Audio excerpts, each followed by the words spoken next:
इस वीडियो के खत्म होने से पहले आप अपना न्यूट्रिशन प्लान खुद बनाने में सक्षम हो जाओगे, ताकि आपको हर महीने इंटरनेट पर एक नया डाइट प्लान सर्च करने की जरूरत ना पड़े, क्योंकि मैजिक डाइट प्लान में नहीं, कंसिस्टेंसी में होता है। अबे साले, चलो फिर फटाफट जाके तुम पेन कॉपी ले आओ, हम 3 सेकंड के इंट्रो म्यूजिक के बाद मिलते हैं। हेलो गाइस, एक बार फिर आपका स्वागत है हमारे चैनल पहले हेल्थ पर। अब अपना न्यूट्रिशन प्लान बनाने के लिए सबसे इंपॉर्टेंट क्या है? तुम्हारा गोल। क्योंकि अगर तुम्हें यही नहीं मालूम होगा कि दिल्ली से शिमला जाना है या पठानकोट, तो बस कहाँ की पकड़ोगे? तो इसलिए भाई सबसे पहले अपना गोल डिसाइड करो, जो usually fat loss, muscle building या वेट मेंटेनेंस में से एक होगा। अब गोल डिसाइड करने के बाद बारी आती है कि कितना फ्यूल लगेगा, यानी कितनी एनर्जी या फूड कंज्यूम करना है आपको अपने लक्ष्य पर पहुंचने के लिए। अब मेंटेनेंस कैलोरीज आपको पता ही है, नहीं ये वो कैलोरीज हैं जिस पर आपका वेट सेम रहेगा। अगर गोल फैट लॉस है तो मेंटेनेंस से कम खाएंगे, ताकि जो एक्स्ट्रा एनर्जी फैट के रूप में स्टोर्ड है बॉडी उसे यूज कर सके। और अगर गोल मसल बिल्डिंग है तो मेंटेनेंस से थोड़ी ज्यादा एनर्जी कंज्यूम करनी पड़ेगी। तो सबसे पहले अपनी मेंटेनेंस कैलोरीज निकालो। ये कैसे निकालनी है हम कई वीडियोस में डिस्कस कर चुके हैं, लेकिन जस्ट अ क्विक रिकैप उन लोगों के लिए जो हमारा वीडियो पहली बार देख रहे हैं। तो सबसे पहले गूगल पर सर्च करो फाइंड मेंटेनेंस कैलोरीज, पहले लिंक पर क्लिक करो। अब अपना डेटा फीड करो, जैसे एज, सेक्स, हाइट, वेट और अपना एक्टिविटी लेवल। अगर कोई एक्टिविटी नहीं है तो सिडेंटरी सिलेक्ट करो और कैलकुलेट पर क्लिक करो। बस आपकी मेंटेनेंस कैलोरीज हाजिर है। अब अपने सैंपल केस में मेंटेनेंस कैलोरीज हैं 2000। तो फैट लॉस या मसल बिल्डिंग दोनों गोल्स के लिए इस नंबर में से 10 से 20% माइनस या प्लस करो, क्योंकि अगर फैट लॉस में ज्यादा कैलोरीज कम करोगे तो मसल लॉस और न्यूट्रिएंट डेफिशिएंसीज का खतरा रहेगा, और गेनिंग में अगर ज्यादा सरप्लस रखोगे तो मैक्सिमम फैट गेन होगा। तो इसलिए अपने जैसे बिजी ऑफिस या कॉलेज वाले लोगों के लिए एक छोटा सरप्लस या डेफिसिट काफी है। हालांकि इस केस में प्रोग्रेस थोड़ी स्लो रहेगी, लेकिन लॉन्ग लास्टिंग होगी, ये मेरी गारंटी है। और तुम्हें कौन सा कल लद्दाख जाकर फोटोशूट कराना है कि नहीं?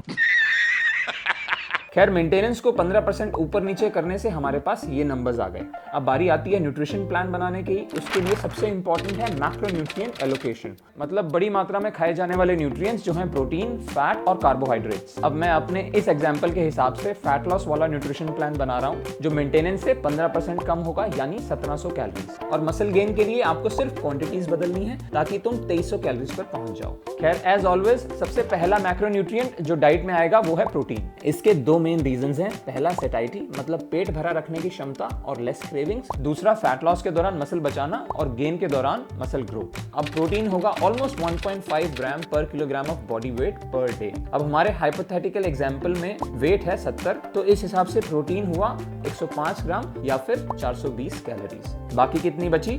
1280 कैलोरीज। अब recommended fat intake total calories का 20 से 35% के बीच में होना चाहिए। तो अगर मैं 25% भी लूं तो 1700 का 25% कितना हुआ? 425 कैलोरीज या फिर 50 ग्राम फैट। और बाकी बची 855 कैलोरीज को कार्ब्स में डाल देते हैं, और वो हुआ ऑलमोस्ट 210 ग्राम कार्बोहाइड्रेट्स। अब फैट और कार्ब के बारे में आपको चिंता करने की बिल्कुल जरूरत नहीं है, क्योंकि जब हम न्यूट्रिशन प्लान बनाएंगे तब आप देखोगे कि वो दोनों ऑटोमेटिकली पूरे हो जाएंगे। और इसी के साथ अपने मैक्रोन्यूट्रिएंट्स हुए फाइनल, जो है 105 ग्राम प्रोटीन, 50 ग्राम फैट और 210 ग्राम कार्ब्स। और अभी तक कोई सवाल हो तो घबराना मत, सब्सक्राइब का बटन दबा देना।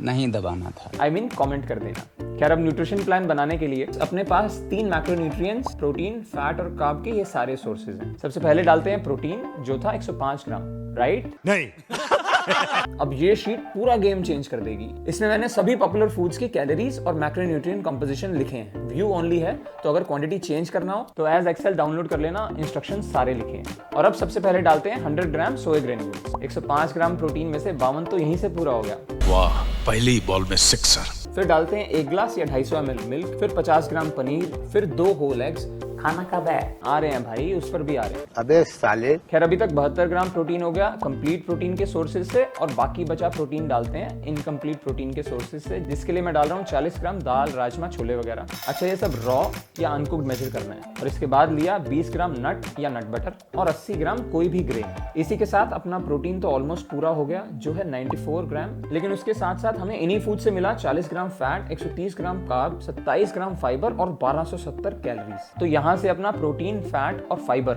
ऑलमोस्ट पूरा हो गया। तो देखा तुमने, कोई एक सिंगल फूड सिर्फ एक मैक्रोन्यूट्रिएंट का सोर्स नहीं होता। और दूसरा, प्रोटीन पूरा करना ही सवाल है, क्योंकि फैट और कार्बोहाइड्रेट तो अपने आप ही पूरा हो जाता है। अब बचे कार्ब और थोड़े फाइबर के लिए एक बनाना, 150 ग्राम वेजेस और एक ब्रेड स्लाइस। अब खाना बनाने के लिए लेते हैं 20 ग्राम ऑयल। तो अभी तक का टोटल हुआ 100 ग्राम प्रोटीन, 182 ग्राम कार्बोहाइड्रेट, 60 ग्राम फैट, 36 ग्राम फाइबर और 1690 कैलोरीज। अरे यार, शुगर ऐड करना तो भूल ही गए, तो लास्ट ही ऐड करते हैं 15 ग्राम शुगर। और इसी के साथ कैलोरी गोल हुआ पूरे से थोड़ा ज्यादा, जो है 1750 कैलोरीज। बट कोई नहीं, किसी भी एक्टिविटी का आइडिया परफेक्शन थोड़ी होता है, धीरे धीरे इंप्रूव करना होता है। और वैसे भी हमारा उद्देश्य तो आपको न्यूट्रिशन प्लान के बेसिक समझाना था। खैर, अब इन सब फूड से मील कैसे बनेंगी वो भी समझा देता हूँ। जैसे 80 ग्राम सोए और 80 ग्राम आटे को मिलाकर पूरे दिन की रोटी बना लेंगे, जो लंच में सब्जी और रात में दाल के साथ काम आएगी। सुबह चाय के साथ एक ब्रेड स्लाइस के ऊपर 20 gram peanut butter, mid morning snack में 2 अंडे, फिर उसके बाद एक फ्रूट, और शाम के स्नैक में 50 ग्राम पनीर। अब प्रोटीन या फाइबर होने की वजह से तुम्हारी सारी मील्स फिलिंग रहेंगी। और अब कुछ जरूरी चीजें प्लान बनाते वक्त। पहला, फैट लॉस में कम कैलोरीज खानी होंगी, इसलिए प्रोटीन और फाइबर हर मील में होना चाहिए, जिससे तुम्हारा पेट कुछ समय तक भरा रहेगा। और इसके साथ साथ पानी भी पर्याप्त रखो, अननेसेसरी हंगर से बचने के लिए। दूसरा, मसल गेन में कैलोरीज ज्यादा खानी होंगी, तो इसलिए अगर कैलोरीज ज्यादा खाने में दिक्कत हो तो कार्बोहाइड्रेट को फैट से रिप्लेस कर लेना, जो ग्राम पर ग्राम बेसिस पे आपको ज्यादा कैलोरीज दे देगा। या फिर फास्ट डाइजेस्टिंग कार्ब्स जैसे फ्रूट्स बढ़ा देना, या फिर लिक्विड कैलोरीज जैसे शेक्स भी ट्राई कर सकते हो। तीसरा, वेट ट्रेनिंग दोनों केसेस में जरूरी है, जो मसल प्रिजर्व और बिल्ड करेगी। चौथा, अपनी प्रोग्रेस ट्रैक करते रहना, वेट और इंचेस मेजर करके, साथ साथ प्रोग्रेस फोटोज लेकर। और कैलोरीज को अपनी प्रोग्रेस के हिसाब से कम ज्यादा कर सकते हो, क्योंकि ये ट्रैकर्स एक्यूरेट नहीं होते, इसीलिए trial and error is the best solution. Lastly, plan ऐसा रखना जो तुम्हारे लिए आसान हो फॉलो करना, ताकि तुम कंसिस्टेंट रह सको। जैसे हर मील के 2-3 ऑप्शंस बना लो, या फिर लाइफस्टाइल के हिसाब से मील्स को कम या ज्यादा कर लो। तो फाइनली इस वीडियो से हमने क्या सीखा कि अपना फिटनेस प्लान बनाने के लिए सबसे पहले अपना गोल डिसाइड करो, फिर कितनी कैलोरीज खानी है, फिर मैक्रोन्यूट्रिएंट एलोकेट करो, जिसमें पहला प्रोटीन और बाकी दोनों हो ही जाएंगे। रेगुलर वर्कआउट करो और अपनी प्रोग्रेस रेगुलरली चेक करो सही नतीजे पाने के लिए। आपकी सहूलियत के लिए इस शीट का लिंक डिस्क्रिप्शन में है, अगर कोई भी डाउट हो तो कमेंट करके बता देना। और इस वीडियो का कंक्लूजन यही है कि effectiveness, convenience, flexibility and consistency, ये 4 सबसे इंपॉर्टेंट पिलर्स हैं एक न्यूट्रिशन प्लान के। और इस वीडियो में हमने यही करने की कोशिश की है, और इसके साथ साथ हमने एक कोशिश और की है, ताकि आप किसी भी गलत वेट लॉस के तरीके में ना फंस जाओ। तो उसके लिए ये ऊपर वाला वीडियो देखो। आपके समय के लिए बहुत बहुत शुक्रिया।